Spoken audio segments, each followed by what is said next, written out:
कोलटकरांचा phone, भक्ती बर्वेकडे नाटक वाचायचंय. म्हटलं चला. आम्ही भक्ती बर्वेंच्याकडे नाटक वाचलं, त्यांना आवडलं. आता मेन रोल कोण करणार? सुधीर जोशी. सुधीर जोशींच्याकडे गेलो. सुधीर जोशींनी त्यावेळेला सुधीर जोशींची इमेज कॉमेडी नाटकांची होती. तर मी गेलो आणि ते नाटक वाचलं स्वरूप हॉटेलला. सुधीर जोशी म्हणले, अरे मला एक सांग, हे नाटक इतकं गंभीर आहे आणि तू माझ्याकडे कसं घेऊन आलास हे नाटक? तर म्हटलं, अहो मी तुमचं घनदाट नावाचं एक फार पूर्वी नाटक केलं होतं सुधीर जोशींनी.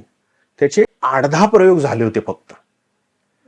पण त्या नाटकात सुधीर जोशींनी सिरियस काम इतकं अप्रतिम केलं होतं ना, की सुधीर जोशी गंभीर काम किती उत्कृष्ट करू शकतात त्याचा नमुना होता तो.